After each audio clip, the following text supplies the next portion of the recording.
जय Shri Krishna, Radhe Govind. Welcome back to Kanhamrit. तो आज है पंचम नवरात्र और पंचम नवरात्र पे कौन सी देवी की अर्चना होती है? तो पंचम नवरात्र पे माता स्कंद माता की पूजा की जाती है। और नवदा भक्ति में पंचम भक्ति कौन सी है? श्रवणम कीर्तनम विष्णु स्मरणम पाद सेवनम अर्चनम। अर्चन भक्ति है पंचम नवरात्र। कैसा है माता स्कंद माता का स्वरूप? माता की चार भुजाएं हैं और माता की गोद में कार्तिकेय जी विराजमान हैं। ऐसा स्वरूप है स्कंद माता का। अब कार्तिकेय जी माता की गोद में क्यों विराजमान है? तो कार्तिकेय जी हैं पुरुषार्थ का प्रतीक। जब हमारे जीवन में पंचम नवरात्र आता है तब हमारे जीवन में पुरुषार्थ आता है। पुरुषार्थ से अर्थ है कि आप कितने क्रियाशील हो अपने जीवन में, आप अपनी भक्ति मार्ग में कितने क्रियाशील हो। और ये हमें माता स्कंद माता की कृपा से ही प्राप्त होता है। माता के दो पुत्र हैं, बड़े पुत्र हैं कार्तिकेय जी और छोटे पुत्र हैं श्री गणेश जी। और गणेश जी विवेक के प्रतीक है, कार्तिकेय जी पुरुषार्थ के प्रतीक है। जीवन में पुरुषार्थ और विवेक दोनों की ही अत्यंत आवश्यकता होती है।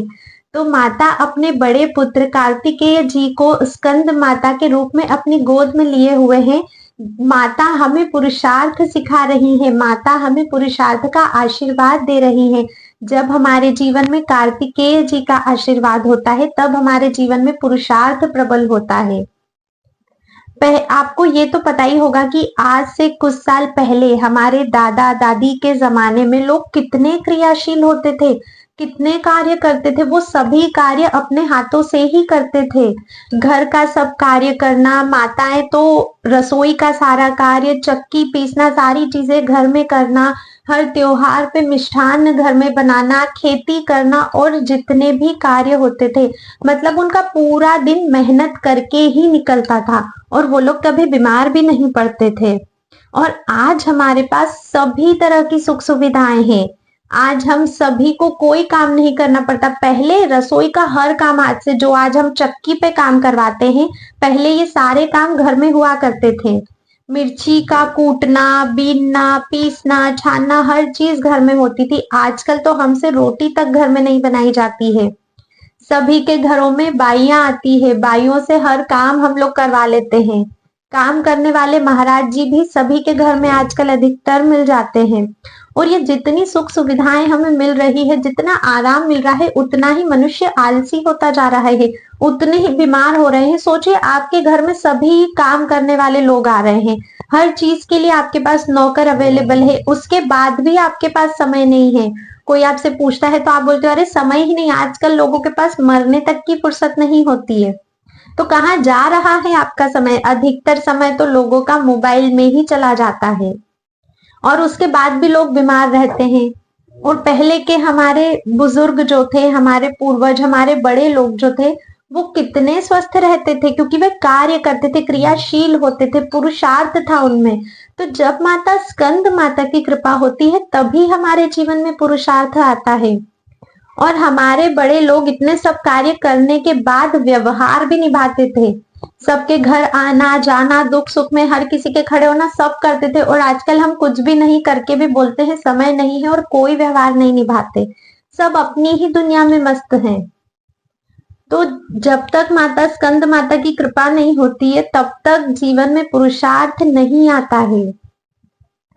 और जो पंचम भक्ति है वो कौन सी है? अर्चन भक्ति। माता स्कंद माता हमें अर्चन करना सिखा रही है। जब हम अर्चन करते हैं, जब भी तो पुरुषार्थ है, तभी तो आप अर्चन कर पा रहे हो। अगर आपके जीवन में पुरुषार्थ ही नहीं है तो आप अर्चन कैसे करोगे? ये तो हम लोग ना इसे एक एग्जाम्पल से समझते हैं। देखिए, दो तरह के कार्य होते हैं। एक होता है जीवन में हार्ड वर्क करना और एक होता है अपने जीवन में स्मार्ट वर्क करते हुए आगे बढ़ जाना। एक एग्जाम्पल से समझते हैं कि मान लीजिए आपको 10वें माले पर पानी लेकर जाना है। एक बंदा है जो हार्ड वर्क करता है, वो बाल्टी बाल्टी से पानी लेकर जाएगा, एक एक बाल्टी सीढ़ियों से लेकर जाएगा, पसीने पसीने हो जाएगा, खूब मेहनत करेगा क्योंकि वो हार्ड वर्क कर रहा है। वहीं दूसरा व्यक्ति आता है और पूछता है क्या कार्य करना है? तो जी ऊपर 10वें माले पर पानी चढ़ाना है, पानी लेकर जाना है, तो वो बोलेगा अरे तो क्या बाल्टी से करेंगे ये काम, इतना मेहनत। एक काम करते हैं, मोटर लगा लेते हैं, पंप लगवा लेते हैं। और वो आया और उसने मोटर लगाई और पाइप से एक चुटकियों में ऊपर चाहे कितना ही पानी ले जाओ, 10वें क्या 20वें माले तक आप पानी ले जाओ। तो इसे कहते हैं स्मार्ट वर्क। और ये स्मार्ट वर्क आता कहाँ से है?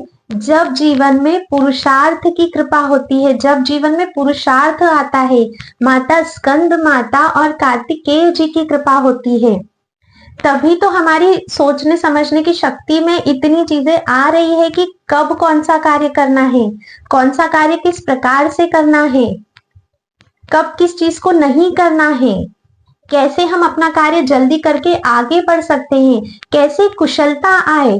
और ये सारी चीजें जब तक विवेक और पुरुषार्थ नहीं होगा हम नहीं कर पाएंगे। तो माता स्कंद माता की कृपा हमारे जीवन में अति आवश्यक है।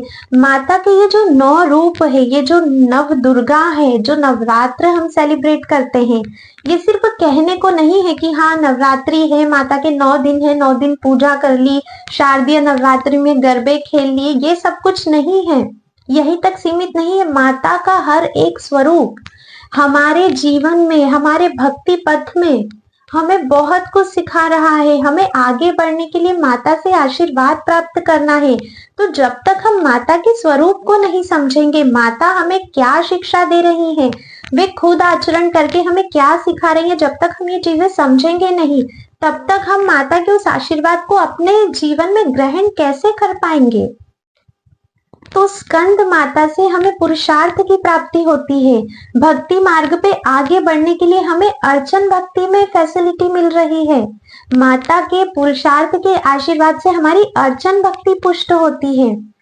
तो आप सभी को पंचम नवरात्र की अत्यंत अत्यंत शुभकामनाएं और आप सभी माता स्कंद माता को प्रसन्न कीजिए। मैंने पहले एक वीडियो बनाई थी जिसमें मैंने बताया है कि माता के 9 रूपों को 9 दिन तक हमें क्या क्या भोग लगाना है।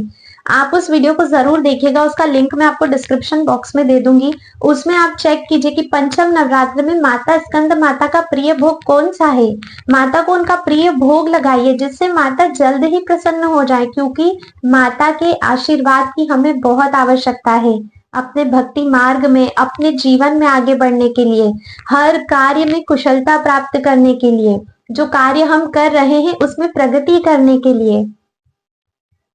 आई होप आप लोगों को ये जो मैसेज है इस छोटी सी कथा से वो समझ में आया होगा। अगर आपको ये वीडियो पसंद आई है तो इसे ज्यादा से ज्यादा लाइक और सभी लोगों को शेयर कीजिए, ताकि हर किसी को माता के इन 9 रूपों का महत्व समझ में आए, उनका स्वरूप समझ में आए, कैसे हम माता की पूजा भक्ति करके उनसे आशीर्वाद प्राप्त करके अपने जीवन में आगे सरलता से बढ़ सकते हैं। आज की वीडियो में बस इतना ही था। मैं आप सभी से मिलती हूँ नेक्स्ट वीडियो में, तब तक के लिए राधे राधे।